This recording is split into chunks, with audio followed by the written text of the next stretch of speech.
Chers amis, la période de vœux est une période de fête. Alors tournons vite la page de 2015, ces terribles attentats et ces angoisses.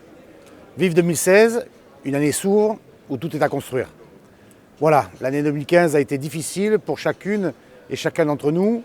Et je pense bien sûr en premier lieu aux attentats qui ont frappé notre pays et tous ceux qui en sont victimes. Mais elle a aussi prouvé que dans l'adversité, nous savons nous rassembler et que nous avons tous un formidable amour pour notre beau pays. Dans cette région que nous venons de gagner, nous nous sommes donnés à l'exécutif, avec Christian Estrosi, 100 jours pour impulser un nouveau départ. Ça va changer, notre région en avait besoin.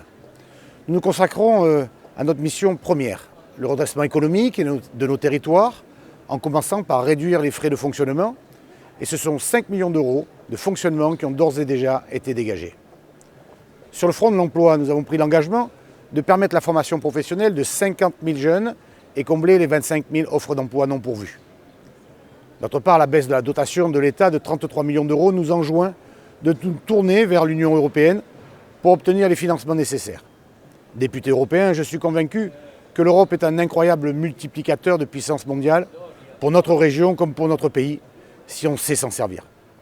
L'Union européenne qui d'ailleurs pourrait inspirer notre gouvernement lorsqu'elle décide de réduire de 80% ses initiatives législatives, nous permettant de nous concentrer sur le redressement économique de notre continent.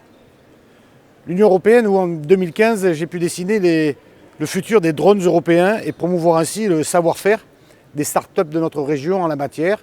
Je parle tout particulièrement du pôle de compétitivité Pégase qui est en pointe dans cette technologie et qui représente un quart du secteur français.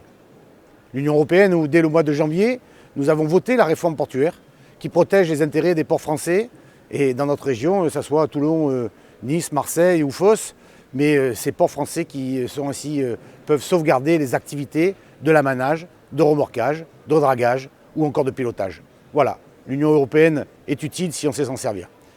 Chers amis, ces réussites ont été possibles parce qu'elles ont mobilisé les élus, les professionnels et la société civile autour des intérêts français. Nous avons dépassé nos divisions et nous avons gagné.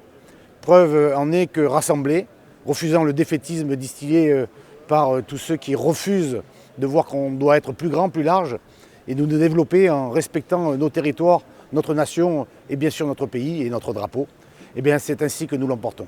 Chers amis, je vous souhaite à tous à nouveau une excellente année 2016 et je forme le vœu qu'elle soit celle du rassemblement pour notre région, pour notre nation et bien sûr pour vous, santé, paix et prospérité.